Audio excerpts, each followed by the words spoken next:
Bueno, amigos de Página en Blanco, muy buenas noches, buenos días, buenas tardes, a la hora que estén viendo esto. En esta oportunidad me encuentro con Jeremías Gamboa. Bueno, yo creo que un pequeño preámbulo sobre este escritor no hace falta. Sin embargo, hay que recordar que él ganó el premio Tigre Juan con su famosa novela Contarlo Todo. Y justo con esa novela él se consagró como una de las plumas más prometedoras dentro de lo que es la literatura peruana. Y sin más ni menos ha sido elogiado por Mario Vargas Llosa, así que bueno, no estamos hablando de cualquier persona. Para mí es un honor, un placer tenerte en esta pequeña, breve y humilde entrevista. Jeremías, un placer. Muchas gracias por haber Sebastián, aceptado. no, gracias por la invitación y bueno, genial, para conversar. Perfecto. Acá ¿A ti, estamos. cómo te decían en el colegio? Bueno, ¿cómo prefieres que te llamen? No sé, Jeremías, te llamaban por tu apellido Gamboa, Mucha ¿cómo gente era me llama eso? Gamboa, Gamboa. mucha gente me dice Gamboa, incluso amigos muy cercanos. Ya. Algunos amigos me dicen Jere, y bueno, sí, de esas dos formas, generalmente me llaman, ¿no? En mi barrio y en mi casa me dicen, en mi barrio y en mi familia extensa me llaman Raúl, Ah, que es mi Raúl. nombre, mi segundo nombre, pero es el nombre con el que mi mamá me presentó al mundo hasta que yo pude revelarme y decirle a todo el mundo que mi primer nombre es Jeremías, que es el nombre de mi papá también, pero yo voy a mi barrio y todo el mundo me llama Raúl. Perfecto. Bueno, ya saben, Jeremías para los amigos. Raúl también, bueno, para algunos que dicen. Justamente Jeremías había comprado uno de tus libros y es también Ujú, una de las razones por las cuales esta entrevista tiene cabida o esta entrevista existe, ¿no? Porque justamente el libro que compré se llama Punto de Fuga, que bueno, es una colección de cuentos que tú habías hecho que me parecieron muy interesantes y la verdad me llamaron la atención porque tengo que aceptar que muy pocos escritores, al menos peruanos de los que he leído, no tocan estos temas, al menos de los que tú tocas, ¿no? Y más que nada en tema de cuentos, por ejemplo, ¿no? ujú. A mí me interesa conocer un poco y quisiera ir, bueno, por el principio, ¿no? ¿Por qué es que tú te vuelves escritor? ¿Cuál fue ese clic con el que tú dijiste, sabes qué, yo quiero escribir, quiero hacer esto, bueno, por lo que queda de mi vida? Y no sé si hubo tal vez alguna influencia familiar, alguien que te impulsó a lo que era la escritura.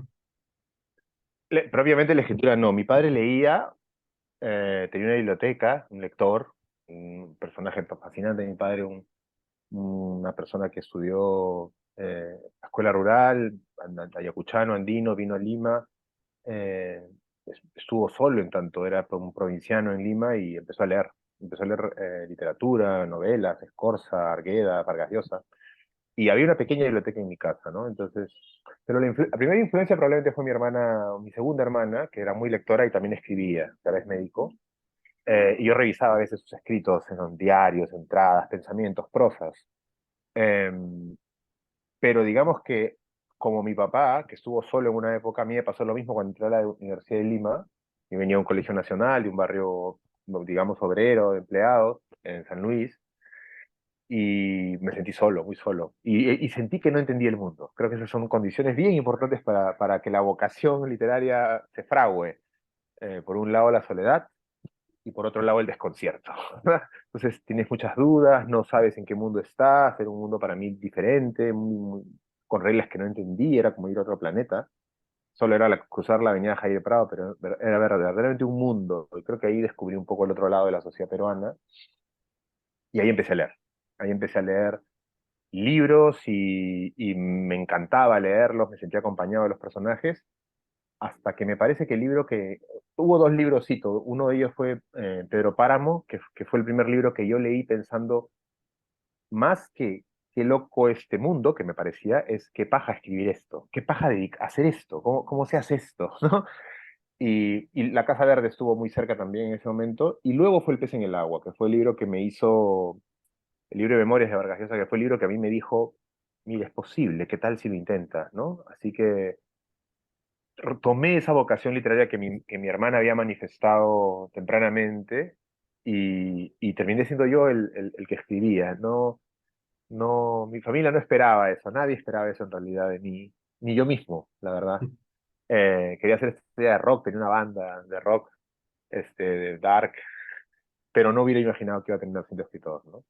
Todo es como un juego, ¿sabes, Sebastián? Tú empiezas a escribir, escribes cositas, todos escribimos, ¿no? Cositas, pero de pronto la realidad te responde, a alguien le gusta, a otro lector le gusta, alguien te comenta, de pronto ganas unos juegos florales, todo eso es parte un poco de contarlo todo, te la vas creyendo un poco, vas escribiendo un poco más en serio, más, ¿sabes?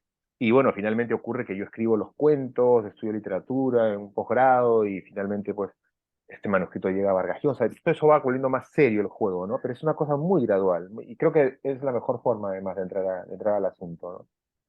¿Y quién fue esa persona que leyó tus primeros escritos? Porque, no sé, siempre hay esa persona al cual siempre le mostramos ese primer manuscrito, ese primer poema, ese primer cuento. ¿No? Cuéntame, ¿quién fue esa persona Yo, afortunada que leyó yo, eso? yo les rendí, no tan afortunada, no la pasaron tan bien porque eran unos textos malos, uno empieza escribiendo malos textos, ¿no? O sea, muy derivativos, muy de imitación, muy versiones. Yo escribía muy vargasiano, ¿no? Y lleno de intenciones y lleno de asuntos que quería demostrar. Entonces no era una escritura tan auténtica, era una escritura muy embarada. Además.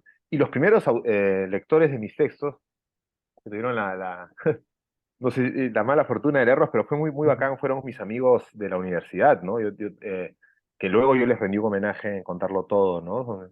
Diego Otero probablemente fue el que leyó con el primer lector riguroso que tuve yo, ¿no? Fue Diego, que era un poeta, es un poeta y también ha escrito narrativa, y que me dio mis primeros consejos además, ¿no? Y luego Jaime Rodríguez, Sergio Llerena, fueron mi grupo como de referencia, que eran poetas ellos básicamente, yo el narrador ahí, ¿no? Y posteriormente ya fue como amigos periodistas y tal, ¿no? Pero yo en esa época no había talleres, muchos. Había un taller, me acuerdo, de Cromwell Jara en la de Lima, pero yo no participé de ese taller. Y tampoco había facultades de escritura creativa ni nada de eso. Entonces, realmente uno iba a tientas, ¿no? Y yo fui así hasta que, bueno, empecé a tener lectores más serios. Creo que uno de los primeros grandes lectores que tuve después de mis amigos fue Jorge Slava, ¿no? Jorge sin duda, ¿no? Jorge Slava fue uno de los que leyó mis cuentos, los de Punto de Fuga, esos que has dicho justamente. Jorge fue uno de los primeros lectores, como que, qué fortuna la mía, ¿no? Que lo leyó y me dio una devolución extraordinaria. Y luego ya, bueno, ya pasó que ya, después de Vargas Llosa, ya lectores que son amigos míos, Alonso Cueto, Guillermo Nieves Guzmán, qué sé yo, que ya son como, ¿no? Son pares, ojalá. Y bueno, así se armó un poquito la vocación y la escritura, ¿no? Justamente has hablado ahorita de, bueno, del pequeño libro Punto de Fuga, que como ya había mencionado es pequeños cuentos que tú has escrito, ¿no? No sé si tal vez esos cuentos, porque justamente el primer cuento con el que inicio me pareció algo súper interesante. No sé si tal vez ese cuento que has escrito, que se llama La Casa de la Calle Pinedo, Sí. se relaciona con alguno de tus amigos de la universidad, o te hayas inspirado en Bueno, alguno de ellos para hacer eso. curiosamente, el cuento lo narra un personaje llamado Diego, Ujú. ¿no? Que claramente es una posición, digamos, inspirada un poco en la circunstancia de mi amigo Diego Otero cuando yo vivía en el edificio de la calle Los Pinos, que así se llama el libro, ¿no? Luego ese Diego yo lo lleno de mí, ¿no? O sea, al final uno termina siendo sus personajes, ¿no? Pero tiene cosas sin duda tiene cosas de Diego, ¿no? Sí, fue así, fue así. Fue una experiencia muy particular que yo tuve. Yo me fui de mi casa en San Luis y el primer lugar al que se me ocurrió ir a vivir como buen escritor fue un lugar, un lugar horrendo, que es este edificio delirante, realmente aterrador, ¿no? En el que viví. Y bueno, ahí aprendí una de las primeras lecciones de la literatura, ¿no? La literatura siempre sale de las experiencias más terribles, que son las más contables, ¿no? Entonces yo terminé sacándole ese edificio, que fue una pesadilla para mí vivir en él, porque era aterrador. La única persona que vivía en un edificio entero en la avenida, ¿no? Los Pinos con Benavides, le saqué un cuento, ¿no? Le saqué un cuento. Es decir, que me sirvió y fue el primer cuento que escribí, te diría, que el primer texto que escribí que dije, este es mi texto, ese soy yo, acá me siento representado, porque ya era un texto. Recuerdo haberle mostrado manuscritos de este cuento a amigos míos, ¿no? Hasta que de pronto surgió cuando me estaba yendo a los Estados Unidos a estudiar un posgrado, y ahí ya sentía que era mi voz, ¿no? Y en efecto, ¿no? Yo creo que ese es el primer texto sobre el que un poco empiezo a trabajar los libros que vienen después, ¿no? A mí también me parece muy interesante y también muy, de alguna forma, arriesgado, como decía Bolaño, esta idea pues de meterse de lleno en la literatura. Yo creo que al menos tú eres una de esas pocas personas, de esos pocos escritores que han logrado de alguna forma sobresalir de entre un montón, pues de una gran generación, ¿no? En ese sentido, no sé si tú crees que, o tal vez alguien que quiere iniciar, ¿tú crees que es posible hacer literatura en una ciudad como Lima? Mira, yo Literatura, creo, no, sí, continúa, por favor. sí, no, yo creo que en mi generación hay varios ejemplos de personas que están dando todo por mantenerse en esto. Y sabes que esto no es una batalla cerrada, ¿no? Es todos, y a veces con algunos colegas míos converso sobre esto, ¿no? Sobre cómo hacer para seguir dedicándose a esto, ¿no? Porque, como tú sabes, es absolutamente incierto. En el Perú no hay becas ni fondos para esto, como en países como México, por ejemplo, ¿no? Eh, no hay fundaciones, ni mucho menos. Entonces tenemos que un poco encontrarnos. Pero encuentro varias escritores de mi generación, por hablar de mi generación, que lo están haciendo seriamente, ¿no? Es decir, Renato Cinero lo está haciendo, Katia Dawi lo está haciendo, Karina Pacheco lo está haciendo. O sea, hay como escritores que están realmente haciendo el esfuerzo por hacer una obra y te diría que estos que te he mencionado tienen una obra más extensa que las mías. O sea que habría que preguntarle a ellos. Pero sí que estoy intentando, es un grupo de gente que va a acompañar e intenta. Una referencia para mí sobre esto de quedarse en el Perú, intentarlo en el Perú, probablemente es Alonso Cueto, ¿no?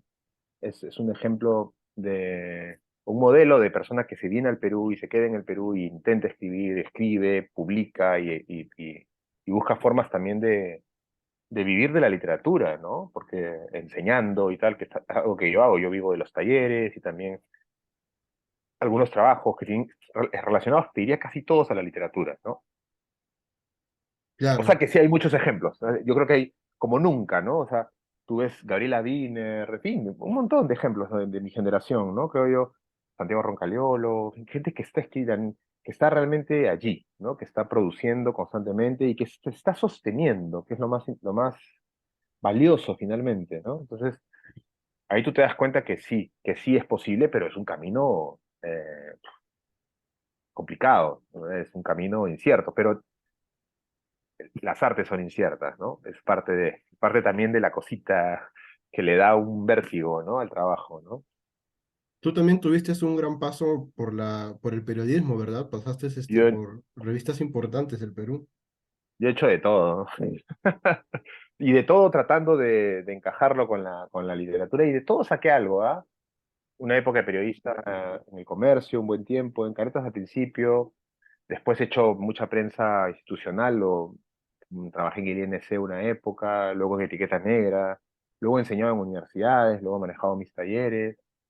Este, sí, he hecho como muchas cosas mientras escribo y para escribir, ¿no? Y al final también esas experiencias han estado dentro de lo que escribo, ¿no? Son periodistas los que protagonizan los cuentos de Punto de Fuga, a pesar de que el libro no es un libro sobre periodismo, contarlo todo sí es un libro en el que el periodismo aparece, y en las cosas que voy escribiendo están apareciendo también otros elementos que tienen que ver con esto, ¿no? ¿Y qué tal te fue a ti en las crónicas? No sé si tal vez tengas alguna crónica que siempre recuerdes, que te guste a ti. Sí, yo creo que a mí la crónica me sirvió para trabajar mucho la superficie, la tensión, los párrafos. Esa fue mi escuela de escritura creativa. Somos. Porque en Somos, y luego digamos que de alguna manera lo usé para un cuento que a mí es el cuento que a mí más me gusta de los que yo he escrito. Creo que es lo mejor que he escrito hasta ahora, te diría. Que he publicado, ¿no? Que se llama, un cuento que se llama Un responso por el cine Colón. Es mi cuento favorito. Y parte de la angustia de convencer a mi editor de tener un buen tema que contar, ¿no? Y esa era la angustia que yo vivía semana a semana tratando de convencer a Fernando Ampuero, que era mi jefe, de que tenía un tema para contar. Cuando él aceptaba, tenía que escribir y convencerlo. Y lo bonito de Somos era que era un grupo de gente muy talentosa. Eh, Había varias personas que terminaron siendo escritores también ahí, ¿no? César Gutiérrez, Juan Manuel Robles, en fin, te puedo mencionar varios. Y, y semana a semana recibías un feedback importante, no solo de escritores o aspirantes a escritores en ese momento, sino de gente que terminó siendo lectora y incluso tener posiciones bien interesantes en el mundo del periodismo y de la opinión pública, ¿no? Yo recuerdo, Patricia del Río estaba ahí, Alonso Rabí, que ha tenido en presencia cultural muchos años, estaba ahí, y ellos comentaban tu artículo semana a semana. Era como un taller de narrativa, vamos a decir, de narrativa real, involuntario. Yo no sabía que me estaba formando, pero esto arranque estuvo paja, esta parte me aburrió. Si recibías un feedback como un taller involuntario y tenías Ampuero que a veces te decía, me encantó tu nota o estuvo bien esa nota. Y era como, esa semana te ibas con... Y creo que ahí me formé, ¿sabes? De ahí saqué lecciones. Y, y luego la crónica me ha seguido acompañando. Y bueno, entre las cosas que he escrito, por ejemplo, publiqué una crónica extensísima, creo que 80 páginas sobre el concierto de los Rolling Stones. Publiqué un libro junto con Javier Sinai y José Lorrangel, Cube Stone. Y la crónica es no solamente un tipo de género que a veces escribo piezas de crónica, sino que me acompaña en la ficción. O sea, yo trabajo mucho, estoy trabajando un largo proyecto con herramientas de la crónica, ¿no? De investigación, de entrevistas, ¿no? O sea, que es un músculo más, diría yo. Y me alegra mucho de haber hecho periodismo así para tener ese músculo también, ¿no? Y justamente ahorita que también estamos hablando de la crónica, y tú, bueno, que ya más ahorita me has explicado que conoces bastante sobre ello y te has empapado sobre este tema, a ti, al menos desde tu perspectiva, ¿qué tan difícil, o bueno, qué es más difícil hacer según tú, una crónica o un libro de ficción? Tienen dificultades diferentes, ¿no? O sea, diferentes dificultades y retos, ¿no? Yo tengo la impresión de que en la crónica, en mi impresión, el trabajo, la ansiedad está concentrada previa a escribir.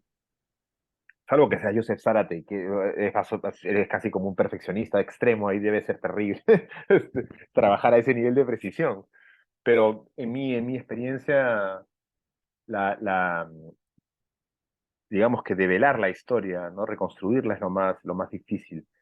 A mí me es más sencillo escribirla, digamos. En ficción, en cambio, es un trabajo bien, bien complicado porque la historia misma aparece cuando escribe. Entonces, lo que escribes constantemente está en revisión y escribes para saber de qué se trata, ¿no? Tú una crónica cuando la empiezas es porque ya sabes de qué se trata.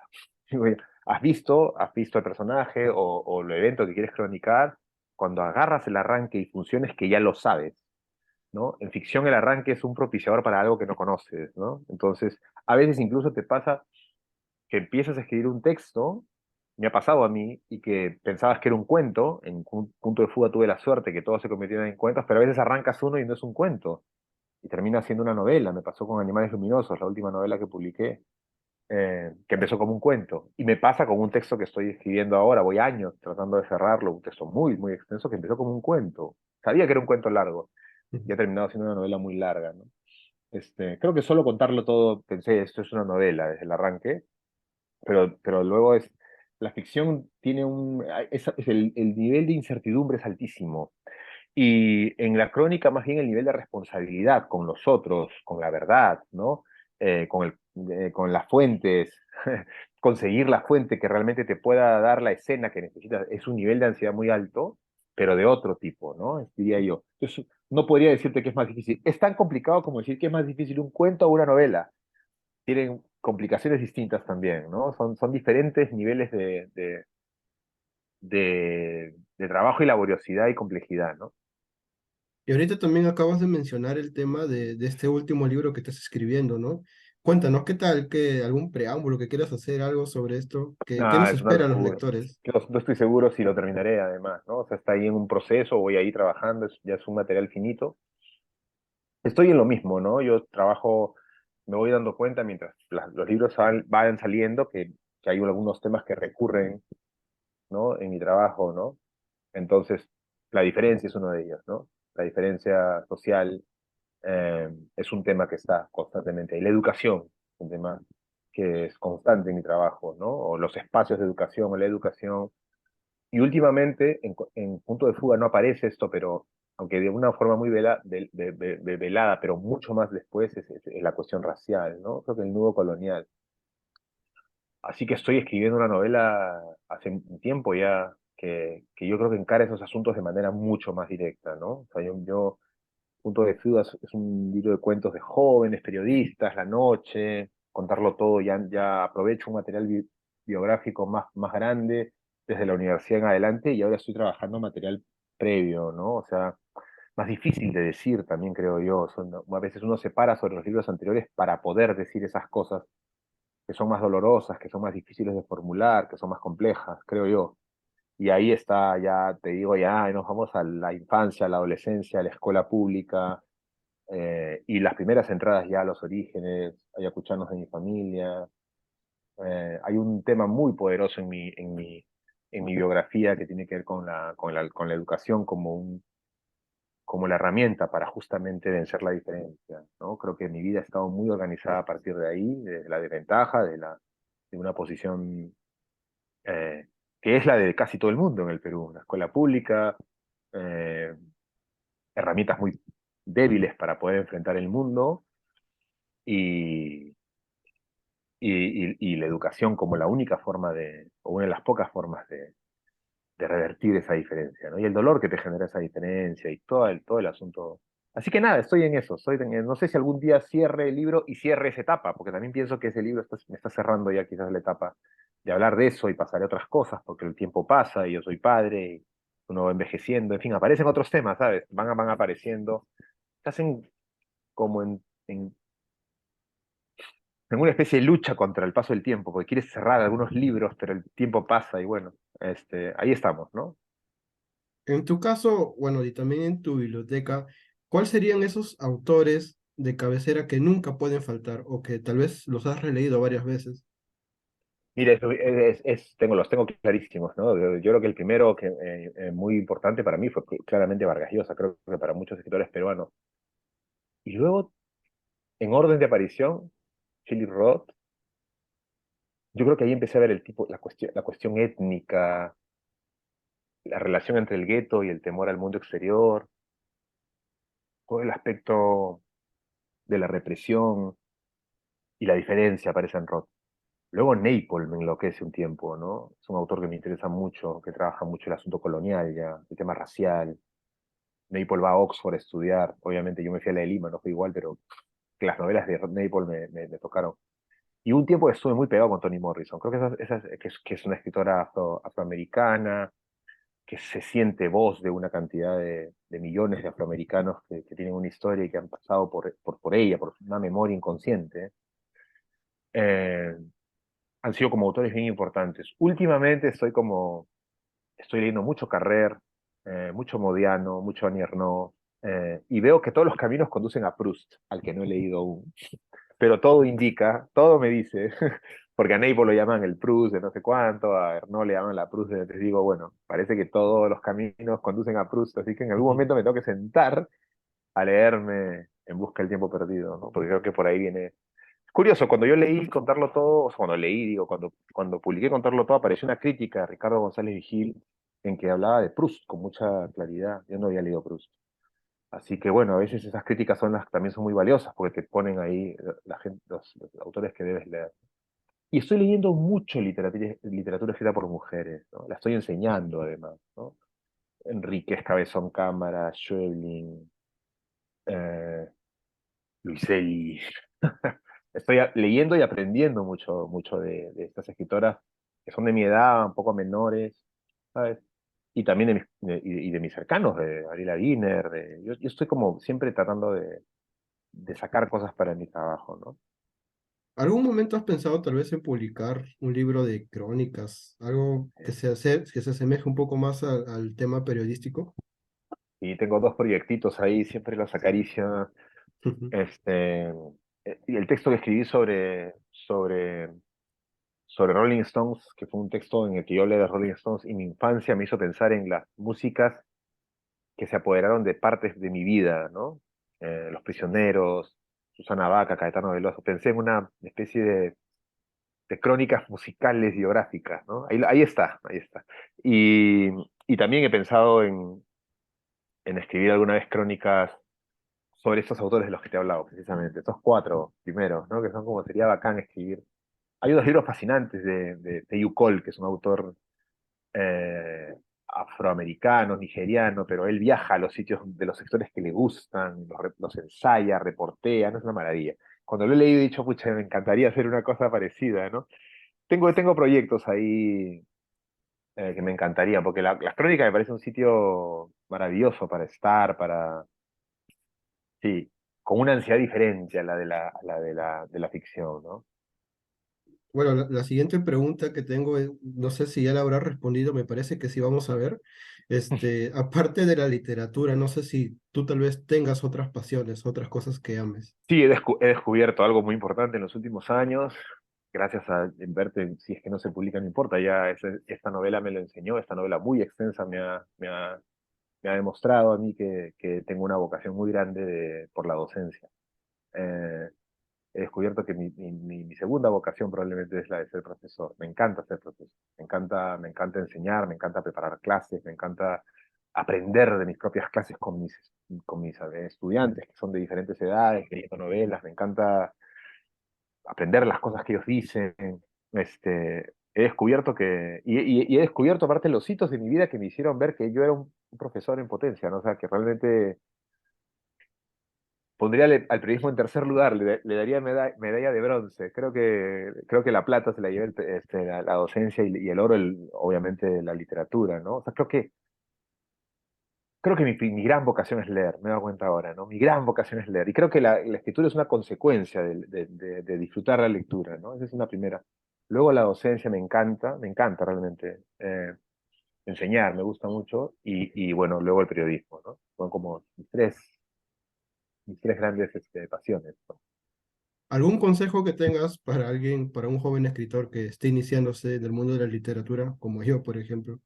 Sí, mira, eh, me amparo en tantos escritores, ¿no? Estoy pensando en Osvaldo Reynoso, pero te diría que tomar nota de todo lo que estás viviendo, que muchas veces parece prosaico, parece no interesante, que voy a escribir yo sobre esta redacción, este trabajo por encargo. De todas estas experiencias hay material, siempre hay material. Es una cosa que Naipaul señala siempre, busca el material. ¿Dónde está el material, no? Está muy cerca, siempre está muy cerca, pero uno a veces no lo ve porque lee otro tipo de libros y tal, ¿no? Yo creo que, yo creo que vivir con un ojo muy atento a tus experiencias, como si fuese otro quien las viviera, es importante. Leer todo lo que puedas, siempre, sin parar, todo lo que puedas. Y, y cuando tengas ganas de ponerte a escribir, imitar, pues empieza a hacerlo sin ningún temor, porque nadie lo va a ver. Dale, dale y dale, ¿no? Entonces, esto es como el tenis o el fútbol o el deporte en un sentido. Tienes que golpear la pelota hasta que se automatiza y tienes que escribir y escribir cuentos que no van a ser satisfactorios mucho hasta encontrar tu voz, ¿no? Es como imitar a muchos además, creo yo que es importantísimo. Y escribir cuentos a este autor, a esta autora, hasta que de pronto va a aparecer algo que te suena solo, que no has escuchado en otro lado. No es como McCartney cuando compone Yesterday y se levanta y dice, esta vaina la escuché antes, pero resulta que nadie la había hecho, ¿no? De pronto descubres algo que suena a ti y sigues eso, ¿no? Es resistencia, Sebastián, es resistencia. Yo estoy cada vez más convencido de eso, ¿no? Quien resiste, quien se sostiene, pues termina haciéndolo. Yo he conocido tantísima gente, tanto más brillante, o sea, inmensamente más brillante, más talentosa, con más temas, más inteligente de lo que yo he sido, pero que abandonaban, ¿no? Que abandonaban, ¿no? Pero si tú te quedas ahí golpeando la pelotita 10.000 horas por lo menos, como han dicho por aquí y allá, pues al final va a terminar saliendo algo, ¿no? Va a terminar saliendo algo sin duda. Bueno, Jeremías, nuevamente un placer, un honor poder conversar contigo. Ha sido bueno, una charla breve, pero para mí ha sido muy amena. Muchas gracias por haber aceptado esta entrevista.